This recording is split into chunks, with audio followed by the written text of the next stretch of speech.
Hi and welcome back to my Newbie Does Precision series. Now our project is starting to look like a precision rifle, with the obvious exception of an optic. Now if you're trying to reach out with a rifle and you have old eyes like me, not only is an optic not optional, but it's at least as important as the core rifle. So it's with great excitement that I've been watching UPS tracking for the last few days. I've been very disciplined and I only hit refresh about once an hour. I only scared the driver a little bit when I met him at the truck, but the package did show up today. Now, a scope choice being so important and my budget limited, it's something I took a lot of time over. I myself don't have a lot of experience in long-range shooting, so I leaned heavily on those I know that do and watched a lot of videos from people such as John McQuay over at 8541 Tactical and Taborosaurus Rex, and I hope I'm saying that right. Being that my purpose for this rifle is target shooting out to 800 meters and casual tactical style competitions, I determined I would need a first focal plane scope with a mil reticle and mil turrets so I don't have to do any mental gymnastics to range and to dope the scope. I also figured it would be best with at least 12 power, and of course it's important to have accurate tracking and good clear glass. With that in mind, I narrowed it down to 3 scopes within my budget. The 3 scopes I was looking at was the Bushnell Tactical Elite 3 through 12 by 44, the SWFA 3 through 15 by 42, and the Viper Vortex PTS 4 through 16 by 50. Now, out of those 3 scopes, the Viper Vortex PTS has the largest feature set, with an illuminated reticle, 0-stop turrets, and the largest objective of the 3 at 50 millimeters. But it's also $200 more and was frankly a little outside the budget for this project. Now I may have been able to make that work, but the next question went to quality and accuracy. For that, I turned to side-by-side comparisons online, of which I found several. I found that consistently, when compared side-by-side, the SWFA came out on top in both quality and accuracy. Now I'm sure I would have been perfectly happy with the Viper Vortex PTS, and that scope seems to be a terrific deal. But between the slightly higher quality and the lower price point, I could live without the illumination and the 0 stops and the smaller objective. So ultimately, I bought the SWFA 3 through 15. Now for mounting the scope, I chose to go with TPS rings. They're very high quality, reasonably priced, and a little more idiot-proof than most rings, which could really help me. I also got extra 2.5 inches of sunshade because I shoot in the Arizona sun, and scope caps. All of that, including shipping, came in under $800, which fits the budget of this project. Now the scope didn't come with any kind of documentation or instructions, but the rings, on the other hand, included some very nice instructions, including torque values. Now I suppose that's because these rings use a slightly different than standard method, and on the scope perhaps they feel that when you're buying a scope of this level you know what you're doing. Not necessarily a safe assumption in my case. Okay, just like with any rings, first thing we're going to do is put the bases on. I'm going to put them with the screw to the off side, or the left side of the rifle, opposite side of my bolt handle. Also, I don't know if you're going to be able to see this in camera, but I'd like to point out this little index mark, little line there. That's going to be important later. I'm going to start with this as far back as I can get it. This will give me maximum adjustability for eye relief. I'm just going to set the scope on here with that hand tight. Just kind of estimate where I'm going to need the other one. I have a little bit of a taper here, so to make it get off the taper, ensure that it's off the taper and I get firm contact, I'm going to go about 1 slot forward to where I could, about right there, and that'll give me maximum adjustability so I can dial in my eye relief.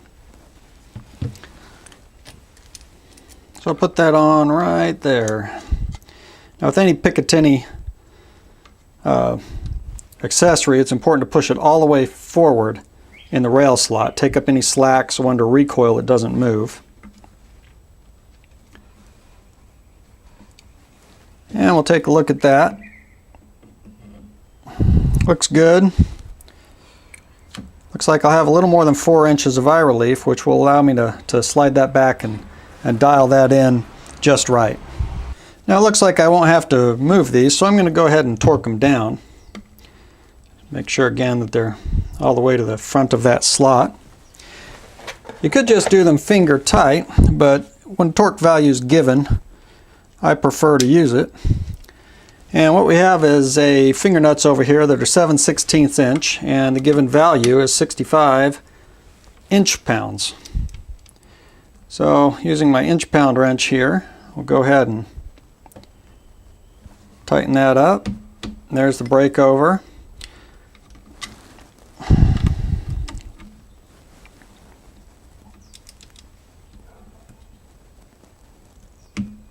And there it is again. Whenever I'm doing this, I like to kind of loosen them and do it a second time. Now, TPS did send all the required hardware, including an extra screw and a little wrench, so we'll take advantage of that. With the tops to these rings, you note again the little index mark right there. That has to match with the index mark on the scope base. So I'm going to carefully set my scope in here in its approximate position, and I'm going to go ahead and drive the screws into the left side where the index marks are, and I have both those index marks lined up. Now, these are very finely machined, and they almost seem to suction onto the scope base. There's a lot of contact. So they suggest that you just drive these tight. I'm generally very careful when I start steel screws and aluminum threads. And then back them off one full turn. So I've gone tight, and then I'm going to go back one turn. And then the same thing on this second one. And I start these screws backwards at first just to ensure I don't damage anything. And we'll do the same thing on the other side. Alright, so the next step is to put the screws in the other side, and these we're not going to tighten at this point. I'm just going to put those in, and once again I run them backwards to hear that click and get my thread in there. It says just to go 4 or 5 turns in here, so I'm just kind of putting them in place, not tightening at all. Alright, now it's time to go get this scope level and set my eye relief. Now, I don't have room to do that in my work area, so I'm going to have to change locations. So at this point we want to set our eye relief. Now, prone, your head's going to be as far forward as it's ever going to be on the rifle. So in order to set the eye relief, I want to come back until I start to get a little bit of, on the edge of the eye relief, a little bit of gray around the edges, and bring it forward so I'm toward the back of my adjustment. And move my head around, make sure it's where I want it and I have a broad range. Here again, the TPS rings are a little different. Once you have your eye relief set, you tighten the screws on the side with the index mark, putting leverage on the small end of the wrench. This will lock the scope fore and aft, but will still allow you to twist it to level the reticle. To adjust the cant of the reticle, I used a carpenter's level and a makeshift plumb bob. I placed the level on the flat of the muzzle brake, which was previously leveled to the scope base, and then carefully level the rifle. Then, being careful not to move the rifle, you can twist the scope to line up the reticle to the vertical line of the plumb bob. Once we're confident that the reticle is level, we can hand tighten the screws on the right side of the rings. You're left with no gap on the left side and a slight gap on the right, but that's how these particular rings are designed. Overall, this process is significantly easier than standard rings. Alright, now the last thing to do is to torque these all down to 15 inch-pounds. Now, that is not the manufacturer's recommendation. They tell you to just use as tight as you can get it, using the short end of the wrench. You do have to be careful torquing these to a value outside of the manufacturer's recommendation, because this type or range of torque wrench at this setting, the breakover is very subtle, where at a higher torque setting, the breakover is pretty obvious. But if you didn't cheap out and like I did and buy your torque wrench at Harbor Freight, you probably don't have that problem. Now, to Arizona proof this rig and put on the sunshade, These are pretty fine threads, so I like to do the same thing, where I line it up very carefully and spin it backwards until I feel the threads engage, and then go ahead and tighten.